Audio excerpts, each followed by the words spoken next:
Hello, I am doing my first YouTube Live because I felt like it was important to do this in this way without a pre-produced, edited, or overly scripted video. And if you're tuning in and you're thinking to yourself, I do not need to hear what another white lady has to say about anti-racism, I totally get that. So I'm here today to provide a couple of things. And one is, for those who are interested in having the conversation on anti-racism work, there are resources in the links below this video that I have been sharing in newsletters, on my Instagram, on my Facebook, all kinds of different areas for people to do that deeper work that is so necessary right now. I've been extremely vocal on my other platforms, and I realize I don't post a lot to YouTube. And so I didn't want you to think that if you follow me here only, that I was tone deaf, that I was uninterested, that I was unengaged in this conversation.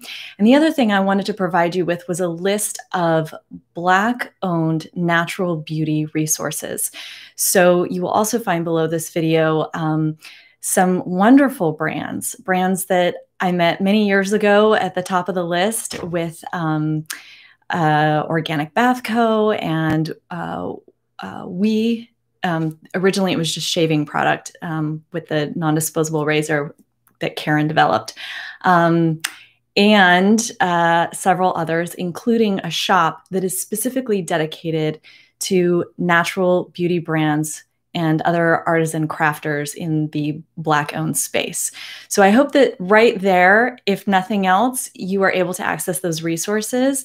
And if the rest of what I'm saying is of no consequence to you, you're not interested, that's totally fine. But I felt it was very important to come on today in this sort of candid format because, you know, the challenge here for me is I don't want to center the conversation around myself saying, like, here's all the things I'm doing. I'm so fantastic and great. But at the same time, if I'm totally silent and I don't encourage and inspire you with the actions that I'm taking to take more of your own, then am I also being someone who's just sort of not contributing anything of value to the conversation either?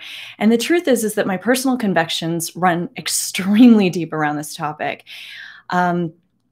I made some notes, so if you see me looking down, it's because I want to make sure that I really stay on topic here.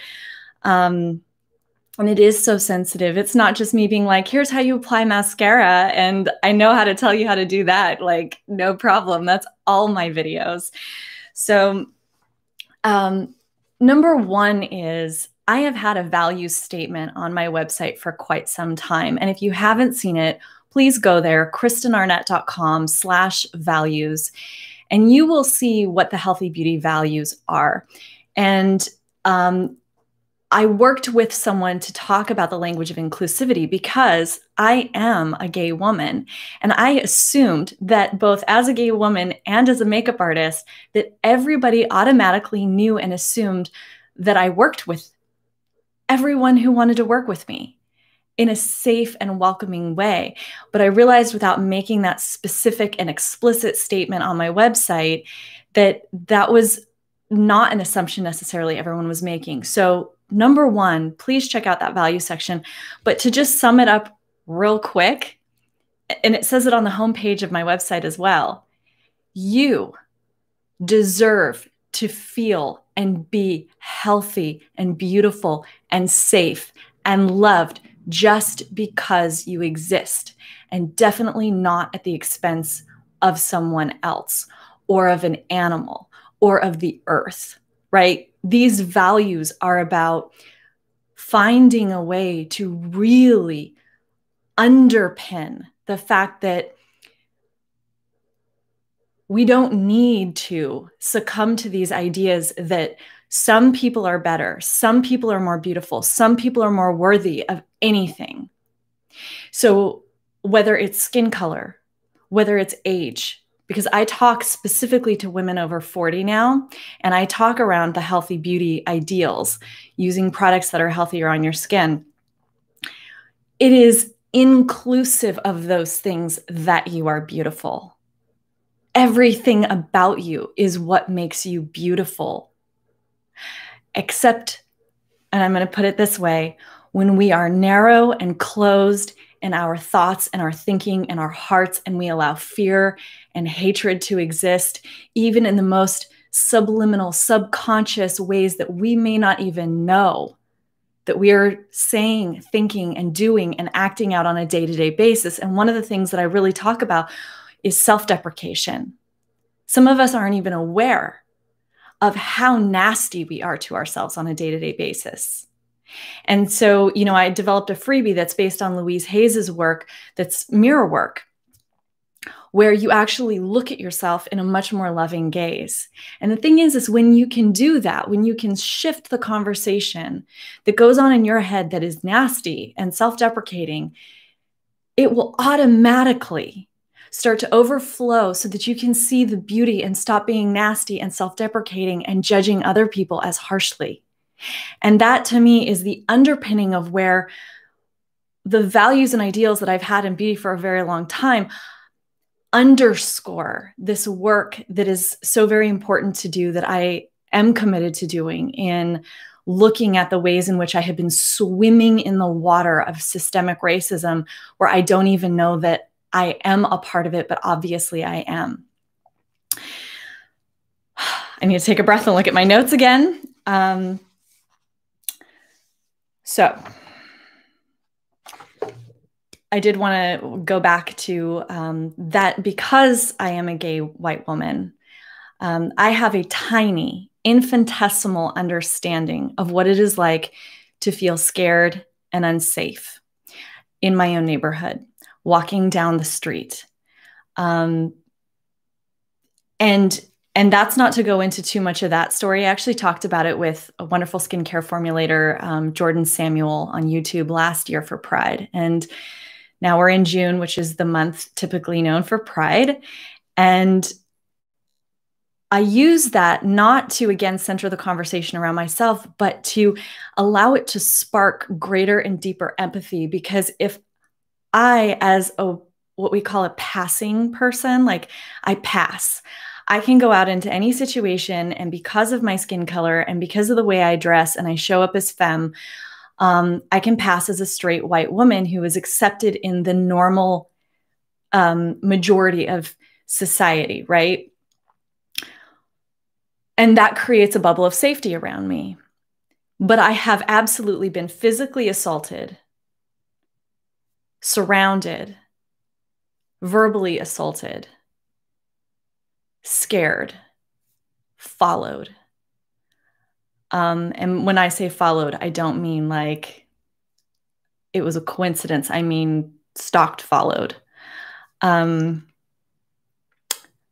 I have been afraid to put up a gay pride flag in my neighborhood, because right across the street from me, and I'm pointing because I'm in my house right now, and catty corner to me are very, very, very vocal Christian people. Now, I don't have a problem at all with Christianity. My background, actually, in high school, I was the Young Life leader, president of my high school. So but it is scary. It's scary to stick out and to be different, but I can wrap myself in a bubble also and hide. And so that has sparked the flames of I need to, and I want to do more. I have been doing my best, and it will never, ever, ever be undone totally, because it is the system that we're swimming in. But hopefully with sustainable, actionable change and continued deepened work, I can stop doing as much harm unconsciously.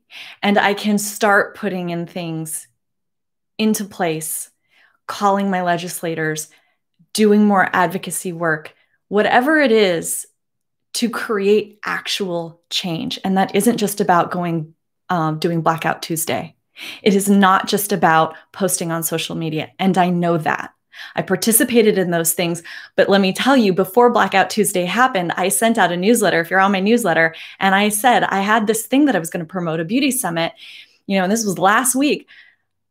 it feels out of integrity. I can't do it because what's happening right now in the conversation is very, very important. And to shine a spotlight on myself and say, oh, pay attention to me. And, I don't really hear what's going on. Not okay. It's never been okay. It's never been okay that. Here's the thing is I'm emotional and I'm not going to cry. And the reason I'm not going to is because the world doesn't need to see another white person crying. I have read and I have tried to understand how white tears are violent. So I'm going to take a moment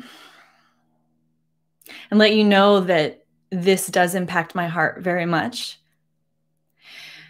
No one should feel unsafe. No one. No one should feel unsafe. And we should not make people feel unsafe. And we should do the work that we need to do to make sure that we are not either complicit or unconscious in that behavior. I need to drink water. Okay. Let me go back to my notes.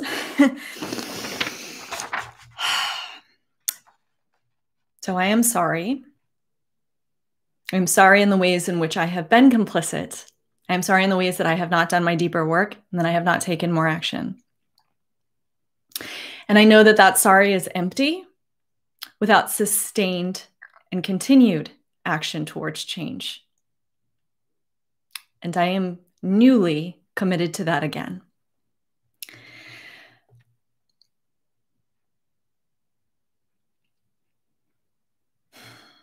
Okay, so I'm sorry, I have so many notes and I just really want to be careful. The goal is to highlight and amplify Black voices right now and their lived experience, and also the businesses and the incredible women who are creating things in the world of value that have not had the spotlight shown on them. I've been following an organization for a long time called Pipeline Angels, and they teach women to become investors or to be invested in by other women. And they specifically target BIPOC, which stands for Black, Indigenous, People of Color. And that is a group category that has been massively underfunded in comparison to white male counterpart entrepreneurs and even white female counterpart entrepreneurs. I also have a new wonderful mentor. I joined her group, Rachel Rogers, a couple months ago, and I couldn't be prouder. Her ideals exactly match mine. I didn't know who the heck she was until the day I signed up for her group, and it was the day the doors were closing. And I could feel it. I could feel the authenticity and the integrity. And that's the thing is, a lot of brands right now are making statements. They're doing the socially appropriate thing. But what happens is when there is not integrity behind that, you can feel it. You can feel the empty promises. So I want to say to the brands, I'm watching you. And the reason that I'm watching you is because I have been called out. I have been called out on this very platform about saying one word that was ignorant, that was racially charged, and I literally had no idea when I did it. I had amazingly good intentions, but it didn't matter because I caused harm. I publicly apologized. I edited the video. I did whatever I could, and then I dove deeper into my own work to be more educated so that I didn't make that mistake again. But of course, I'm going to always make mistakes again, right? Like that's the given, but that doesn't absolve me from doing the work, and I know that. And when I was called out, it was painful. It was in one of the lowest periods of my life. I just lost my grandmother. I could barely get off the couch. My neck wouldn't move. I was out of money. And this represented for me a very big client. And I'll just name them because I've been told now that it is okay to call out people when you're telling the truth story of what occurred. And the true story is it was Mineral Fusion Brands. I had done some videos for them, and nobody caught that I said this word in describing dark, cool undertones. And I was trying to do it from an instructional standpoint, and I messed up on that word. And I immediately contacted the PR agency, and I immediately contacted the brand, and I said, oh my God, take your video down immediately. We have to do an apology. I'm doing an apology. What are we going to do? Let's work together. Let's make this right. And I will tell you, the short version of what happened was, even in the face of fearing that this was actually the ruining of my career at that point, because of how publicly I was being called out. With less resources than that brand, I stood in integrity, and I used my own money and my own voice to do my part in cleaning up the situation, and they did not. Not only didn't they acknowledge it, not only didn't they take down the original video on their site,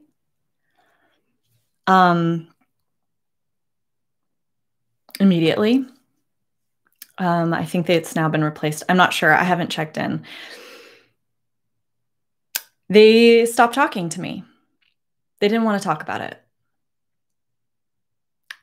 And I got it. Not what they were doing. I got why the people who were so mad at me were so pissed off.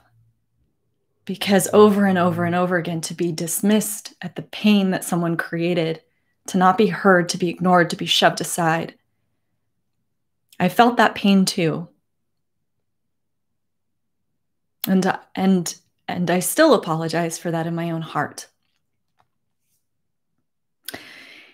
And I vowed to do better. And this is part of that. So why I'm going live is because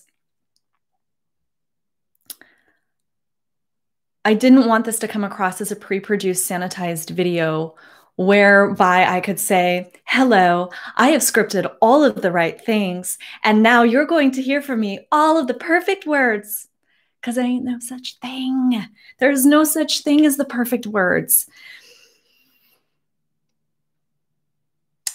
You will see that in my videos, I on purpose feature other models than myself. I almost never do makeup on myself in my videos, because as a makeup artist, my craft is doing makeup on other people. I have worked with people of so many skin tones, so many ages, from so many different places, and I love them. My God, the beauty, the beauty.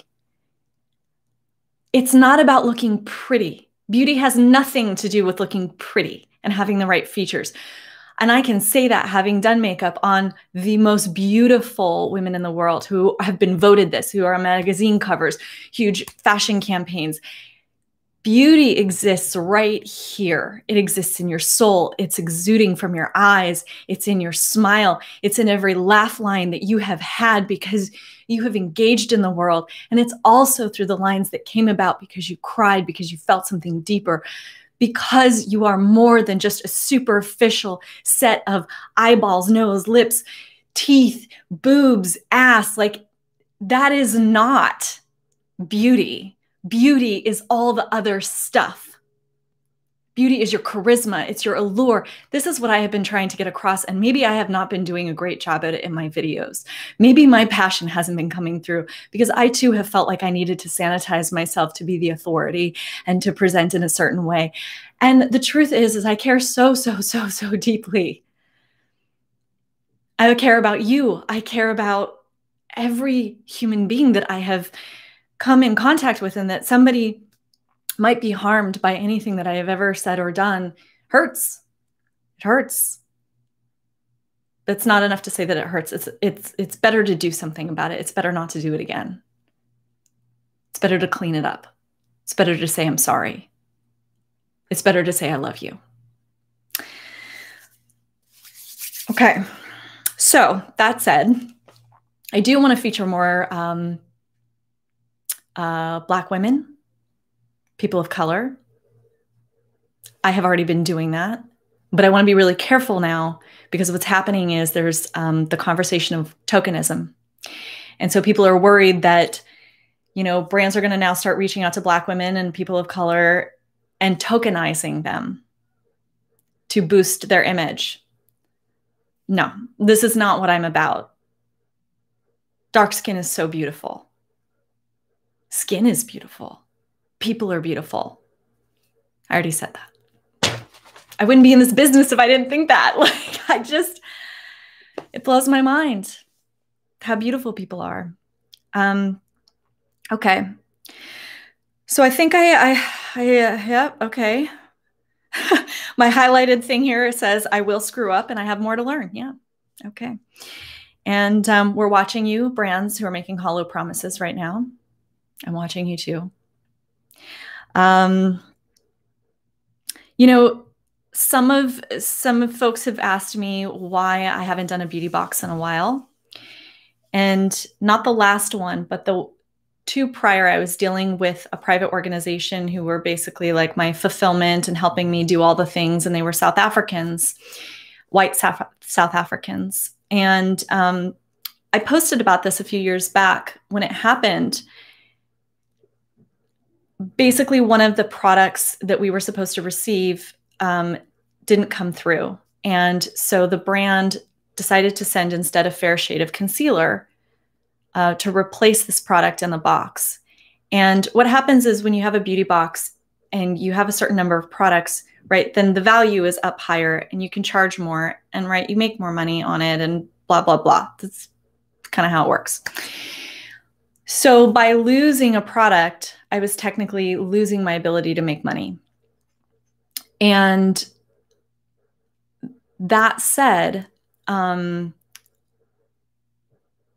you know, there was a financial motivation and a risk as well to not accepting this fair shade of concealer, but I pushed back really hard because I had done such a great job of making sure that if I had color in the beauty collection, that it would be color that could work on just about every single skin tone. I made sure of this. And as a makeup artist, I can do that. I can say, this is going to look like a bronzer on this person, but it'll look like a gorgeous highlighter on this person with dark skin, you know? And that was the goal. But to get this concealer shade that frankly was too light even for my skin tone, and I am pale, was just unacceptable because the response I got back was, well, if the person can't use it, they can give it to a friend or they can throw it out. And that's problematic on two levels. Number one, as somebody who's interested in green beauty, anything you're going to throw out is not okay with me. You know, that's like a different, but you get where I'm going with this. That's a big conversation, not okay. Number two is, and I said this in my Facebook Live when I did it back then, no one should feel the stinging cut of that this beauty box is not for them, that yet again they are excluded from the conversation of beauty. No one who purchases something from me should have to feel that pain or that embarrassment, or that humiliation, or that triggering, or whatever comes up for them. I may not have felt it in my life, but I imagined it in my heart. I have seen it on the faces of my clients when they are dark-skinned and they are scared that I don't have the products to work on them. And I have to spend time reassuring them that I am going to take excellent care of them, that I am going to help them look so beautiful because I am prepared for them. That's honoring. And it really goes back to that healthy beauty philosophy on the values page. This is about honoring life. Black lives matter. Period. Thank you.